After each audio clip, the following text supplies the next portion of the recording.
Hello students, आप कैसे हैं। हम आ गए हैं क्लास 10th के सेकेंड चैप्टर यानी कि पॉलिनोमियल्स का फोर्थ लेक्चर लेकर के।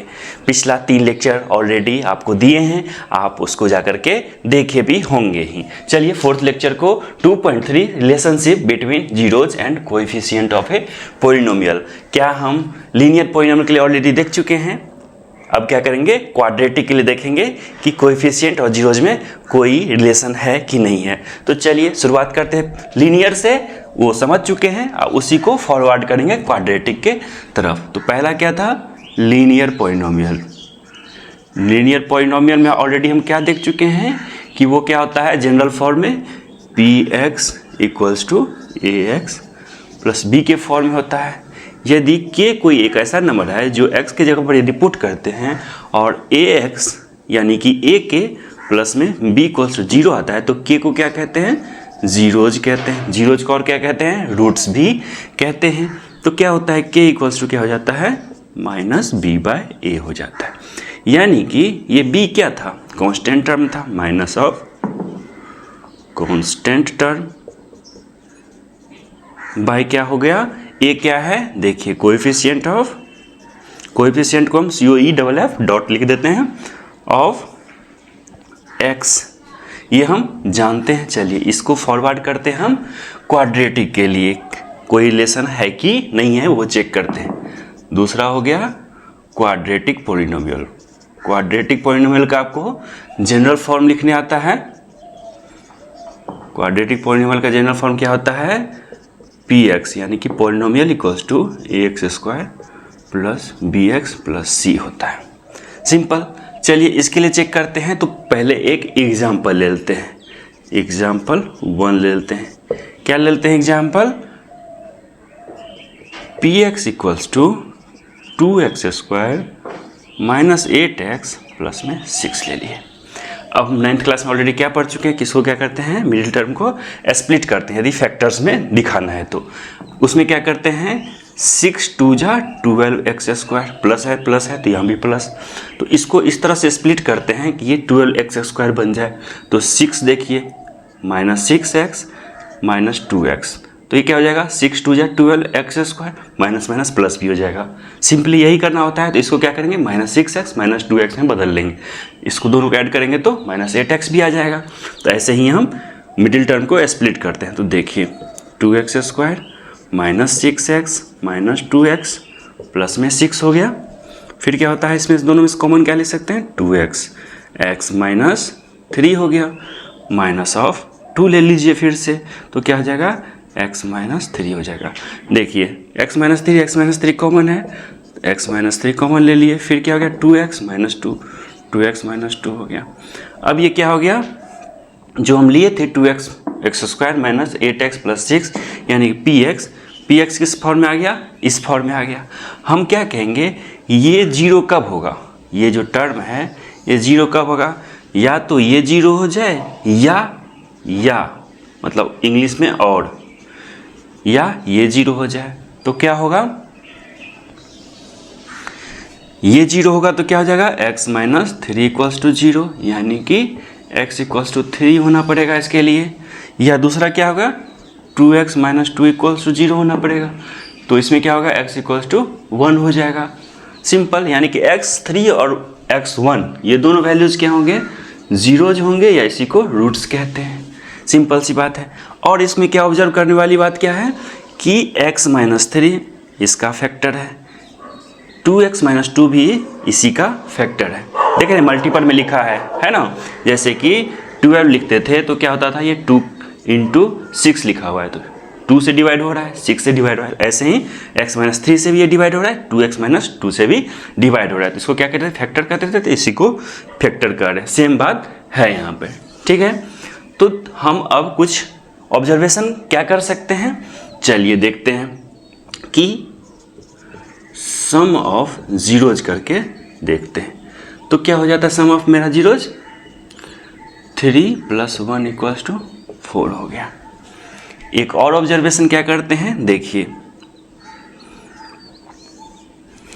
यहां पर जो x का फॉर्म है minus coefficient of x upon में कोएफिशिएंट ऑफ एक्स स्क्वायर। चलिए करके देखते हैं, उसका पता चलेगा कि क्या कर रहे हैं। कोएफिशिएंट ऑफ एक्स क्या है मेरा, तो ये है। एक्स क्या है इसका, -8 है। माइनस तो बाहर लगा हुआ ऑलरेडी, ये -8 है। By coefficient of x square क्या है, 2 है। तो यानी कि 8/2 यानी कि 4 आ गया। देखिए सेम आ गया। कुछ कुछ लग रहा है कि ऐसा हो सकता है, अभी होगा कि नहीं होगा एक और एग्जांपल लेके चेक करेंगे। वो हो गया प्रोडक्ट ऑफ जीरोज, करके देखते हैं एक बार। प्रोडक्ट ऑफ जीरोज क्या हो जाएगा, 3 × 1, ये जीरोज हैं दोनों। 3 × 1 क्या हो जाएगा, 3 हो गया। चलिए इस फॉर्म में यानी कि कोएफिशिएंट का रिलेटिव के फॉर्म में देखते हैं क्या होता है। कोएफिशिएंट ने कांस्टेंट टर्म अपॉन में कोएफिशिएंट ऑफ एक्स स्क्वायर लेके देखते हैं। कांस्टेंट टर्म मेरा क्या है, 6 है। कोएफिशिएंट ऑफ एक्स स्क्वायर क्या है, 2 है। इसका आंसर क्या आ गया, 3 आ गया। सेम आ गया। लग रहा है कि ऐसा कुछ होगा। चलिए अगला एक और एग्जांपल लेकर के चेक करते हैं, ठीक है। इस सब को वाइप आउट कर लेते हैं पहले। अभी जो हम पहला एग्जांपल किए हैं उसको यहाँ पर स्टेप से लिख लिए हैं। सम ऑफ जीरोज कैसे निकाले थे, प्रोडक्ट ऑफ जीरोज कैसे निकाले थे। चलिए example second, px = 3x² + 5x - 2 करके देखते हैं। इसमें क्या करते हैं, इस दोनों को मल्टीप्लाई करते हैं तो 6x² हो जाता है। इसको क्या करते हैं, स्टेप से लिखते हैं कि क्या हो जाए, मेरा प्रोडक्ट हो जाए -6x² और सम हो जाए 5x, तो -x लिखते हैं। 6x - x के फॉर्म में इसको कर सकते हैं, तो क्या हो जाएगा, px = 3x² प्लस में 6x - x - 2 हो जाए। तो चलिए इसको स्प्लिट भी कर लिए, इसको अब लिख लेते हैं फैक्टर्स के फॉर्म में। 3x² यानी कि 3x दोनों में से कॉमन लिए, x + 2 हो गया, -1 हो गया, x + 2 हो गया। यहाँ पर देखिए x + 2 कॉमन है तो x + 2 कॉमन निकाल लिए, बचा क्या 3x - 1, यानी कि px का 2 फैक्टर हो गया। या तो इसको 0 होना पड़ेगा या इसको 0 होना पड़ेगा। तो लिख लेते हैं x + 2 = 0। x का वैल्यू क्या आ जाएगा, -2 हो जाएगा। ये पहला जीरोज हो गया। दूसरा क्या है, इसको लिखते हैं 3x - 1 = 0, तो x = 1/3 हो जाएगा। ये दूसरा जीरोज हो गया। चलिए sum of zeros, product of zeros, इस मेथड से एवं इस दोनों को ऐड मल्टीप्लाई करके भी चेक करते हैं। तो सम ऑफ जीरोज पहले निकालते हैं। क्या होता है सम ऑफ जीरोज, -2 प्लस में 1/3, -2 1/3, तो कितना हो जाएगा, -6 + 1 -5/3 हो जाएगा। अब दूसरा तरीका, ये वाला तरीका, minus of coefficient of x by coefficient of x²। Coefficient of x मेरा क्या है, यहाँ पे 5 है,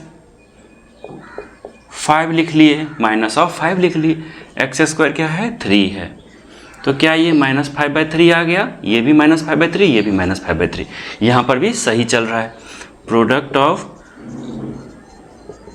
जीरोज क्या हो जाएगा, -2 × 1/3, यही -2 × 1/3, तो क्या हो जाएगा, -2/3। चलिए इस मेथड से करके देखते हैं क्या होता है। कांस्टेंट टर्म अपॉन में coefficient of x²। Constant term क्या है मेरा, -2 है। कोएफिशिएंट ऑफ x² क्या है, 3 है। क्या यह दोनों सेम है, बिल्कुल सेम है। तो हम ये कह सकते हैं कि सम ऑफ क्वाड्रेटिक इक्वेशन दिया हुआ है तो उसका सम ऑफ जीरोज क्या होगा, minus of coefficient of x upon में कोएफिशिएंट ऑफ x² हो जाएगा। प्रोडक्ट ऑफ जीरोज होगा, क्या हो जाएगा, वो कांस्टेंट टर्म अपॉन में कोएफिशिएंट ऑफ x² हो जाएगा। तो हम एक जनरल वे में लिख लेते हैं कि क्वाड्रेटिक के लिए ये दोनों अप्लीकेबल हमेशा होगा। चलिए इसको लिखिए, हम इसको वाइप आउट करते हैं और लिखते हैं। चलिए इसको जनरल फॉर्म में लिख लेते हैं। पहला एग्जांपल क्या देखे थे उसके थ्रू हम यहाँ पर आएंगे। इसमें क्या देखे थे, 2x² - 8x + 6 था। चलिए जनरल फॉर्म में क्वाड्रेटिक इक्वेशन को देखने से पहले थोड़ा सा हम समझ लेते हैं, जो पहले ऑलरेडी देख चुके हैं उसी को समझ लेते हैं, उसके आधार पर इसको समझा देते हैं। इसको क्या करते थे, लिख लेते हैं 2x² - 6x - 2x + 6, 2x × x minus 3 minus 2 into x minus 3 लिख लिए, 2x माइनस 2 इंटू में x माइनस 3 लिख लिए, सिंपल। फिर इसको क्या लिखे, 2 दोनों में कॉमन है, 2 into x minus 1 into x minus 3। ये आपको बिल्कुल समझ में आ रहा होगा। यहाँ पर क्या है, 2 और 2 दोनों कॉमन है, तो क्या किया, 2 को बाहर कर लिए, इससे क्या हो गया, ये x माइनस 1 बच गया। वैसे भी 2 इंटू एक्स 2x, 2 इंटू 1 2 हो जाता है, ये आप समझ गए, ठीक है। यहाँ पर px है, px मेरा ये रहा। तो क्या होता है ये px, मतलब ये 2 भी इसका फैक्टर है, यानी कि 2 से पूरा डिवाइड होगा, इससे भी पूरा डिवाइड होगा, इससे भी पूरा डिवाइड होगा। यहाँ पर हम यदि एक पॉलिनोमियल ये मान लिए हैं तो क्या होगा, फैक्टर्स हो गया। यहाँ पर क्या है, x माइनस 1, यदि हमको जीरोज निकालने के लिए क्या आता है तो क्या करते हैं हम, x minus 1 equals to 0 put करते हैं। यहाँ पर हमको क्या आता है, x इक्वल्स टू 1 आता है। फिर क्या करते हैं, x माइनस 3 इक्वल्स 0 पुट करते हैं, तो फिर क्या आता है, x इक्वल्स टू 3 आता है। उल्टा मान लीजिए, हमको यदि जीरोज दिया हुआ है कि x इक्वल्स टू 1 और x इक्वल्स टू 3, तो हम इस फॉर्म में लिख सकते हैं, बिल्कुल लिख सकते हैं। यानी कि x इक्वल्स टू 1 दिया हुआ है तो फैक्टर के फॉर्म में x माइनस 1 लिख सकते हैं, x माइनस 3 लिख सकते हैं। क्या होता है ये तो फैक्टर्स के तो फॉर्म में होगा ही, बाहर में एक कांस्टेंट टर्म भी हो सकता है, जैसे कि यहाँ पर दिख रहा है। सिंपल सी बात है। इसी को हम अब जनरल वे में समझते हैं। क्या समझते हैं, in general if alpha and beta are the zeros of the quadratic polynomial, ये जो 1 और 3 आया है ये क्या है, जीरोज है। इसी को क्या कह लेते हैं, अल्फा कह लेते हैं, इसी को बीटा कहते हैं। अल्फा को स्टेप से डिनोट करते हैं, बीटा को बी, ये थोड़ा सा लंबा डंडी होता है इसका, बीटा कह लेते हैं, ठीक है। P x equal to a x square plus b x plus c, a not equals 0, a 0 हो गया तो एक्स स्क्वायर ही खत्म हो जाएगा, तो ये क्वाड्रेटिक रह ही जाएगा, इसीलिए ए नॉट इक्वल्स टू 0 लिखा हुआ है। Then you know that x minus alpha x minus beta, यानी कि यदि मेरा ये एक्स इक्वल्स टू 1 लिखे हैं तो जीरोज अल्फा कह दिया तो अल्फा इक्वल्स टू 1 हो गया, ये क्या है, बीटा इक्वल्स टू 3 हो गया, सिंपल। तो क्या लिख सकते हैं, जैसे कि इसको हम इस फॉर्म में लिख सकते थे, वैसे ही क्या लिख सकते हैं, x minus alpha x minus beta, simple लिख सकते हैं। ये अल्फा क्या है, 1 है, बीटा क्या है, यहाँ पर 3 है, तो ऐसे ही लिख लिए हैं। यू नो डैट, इसको कैसे लिखते हैं, x minus alpha x minus beta are the factors. क्या है ये और ये क्या है, इसका फैक्टर्स है। और P x therefore a x square plus b x plus c, ये वाला बात, x equals to k times x minus alpha x minus beta हो गया। ये क्या है, कांस्टेंट है, वेट कीजिए कांस्टेंट, के कुछ भी हो सकता है, मतलब ये जनरल फॉर्म हो गया। यदि अल्फा बीटा हमको दिया हुआ है कि जीरोज है तो एक जनरल फॉर्म में इधर हो गया क्वाड्रेटिक इक्वेशन, और फैक्टर्स के फॉर्म में इस तरह से एक जनरल वे में लिख सकते हैं। तो चलिए अभी हम जो देखे थे कि sum of zeros, product of zeros कैसे निकालते हैं, इसको आगे करके देखते हैं। मल्टीप्लाई कर लेते हैं किसको इसको और इसको मल्टीप्लाई कर लेते हैं, तो क्या हो जाएगा, x square minus alpha plus beta x plus में अल्फ़ा इंटू बीटा हो जाता है। मल्टीप्लाई करके खुद से चेक करिए। फिर के को भी चलिए अंदर लेके चलते हैं, तो क्या हो जाएगा, के एक्स स्क्वायर माइनस के times alpha plus beta x plus में के अल्फ़ा बीटा हो जाएगा, सिंपल। यहाँ पर देखिए सम ऑफ जीरोज क्या है, यहाँ पर सम ऑफ जीरोज आपको दिख रहा होगा, यहाँ पर प्रोडक्ट ऑफ जीरोज दिख रहा है, मतलब अल्फा प्लस बीटा हमको निकालना है, अल्फा इंटू बीटा निकालना है। तो चलिए क्या करते हैं, इस तरफ वाले को और इस तरफ वाले को कंपेयर करते हैं, इससे इसको कंपेयर करके देखते हैं। तो क्या हो जाता है मेरा, एक्स स्क्वायर यानी कि ए इक्वल्स टू के हो जाएगा। फिर देखिए x है, ये x है, x के पास में जो भी कोएफिशिएंट है वो b है, यानी कि b इक्वल्स टू कितना हो जाएगा, k times alpha plus beta हो जाएगा। फिर देखिए c है, c के पास क्या है, k अल्फ़ा बीटा है, c equals to k alpha beta हो गया। अब क्या करना है, हमको अल्फ़ा प्लस बीटा निकालना है किसी भी तरह से। कैसे करते हैं, 1 मान लीजिए, इसको 2 मान लीजिए इक्वेशन, इसको इक्वेशन 3 मान लीजिए। यूजिंग इक्वेशन 1 एंड 2 क्या करेंगे हम, a बाय या b बाय ए लिखिए, b by a equals to b by a, b क्या है यहाँ पर, k into alpha plus beta है, ए क्या है यहाँ पर, के है, ठीक है। यहाँ पर देखिए माइनस के था तो माइनस करना बिल्कुल भी नहीं छोड़ना है, जो है सो है। मतलब यहाँ पर क्या लिख सकते हैं, प्लस माइनस के लिख सकते हैं, यही माइनस यहाँ पर आ गया तो यहाँ पर भी माइनस आ जाएगा। तो चलिए हम क्या देख रहे हैं, के से के ख़त्म हो गया तो ये क्या हो गया, माइनस अल्फ़ा प्लस बीटा हो गया। हमको तो निकालना क्या है, अल्फ़ा प्लस बीटा निकालना है, तो इस माइनस को इधर ट्रांसफ़र कर दीजिए तो क्या हो जाएगा, माइनस बी बाय ए। यही माइनस बी बाय ए क्या हो जाएगा, बी क्या था मेरा, देखिए बी क्या था मेरा, कोएफिशिएंट ऑफ एक्स था, तो minus of coefficient of x हो गया। ए क्या है, कोएफिशिएंट ऑफ एक्स स्क्वायर है, एक्स स्क्वायर है। आप सम ऑफ जीरोज को देख चुके हैं, प्रोडक्ट ऑफ जीरोज को अब देखने वाले हैं। क्या होगा, हमको इससे और इससे निकालना है, यानी कि हम यदि यूजिंग इक्वेशन 1 and 3 क्या करेंगे, हम सी बाय ए करेंगे। सी बाय ए क्या हो जाएगा मेरा, के अल्फ़ा बीटा बाय के हो जाएगा, के से के ख़त्म हो जाएगा, अल्फ़ा इंटू बीटा हो जाएगा। Product of zeros equals to C bye A. C bye ए क्या होता है मेरा, alpha into beta equals to C bye ए हो गया। सी क्या था मेरा, कांस्टेंट टर्म था, अपॉन में क्या है, coefficient of x square. Proof भी कर लिए, समझ भी गए। यहाँ पर क्या लिखेंगे, product of zeros equals to, फिर ये शुरू करेंगे, यहाँ पर क्या लिखेंगे, सम ऑफ जीरोज लिखेंगे, ठीक है। अल्फ़ा बीटा यहाँ पर बता ही दिया है कि अल्फ़ा और बीटा क्या है, जीरोज है, ठीक है।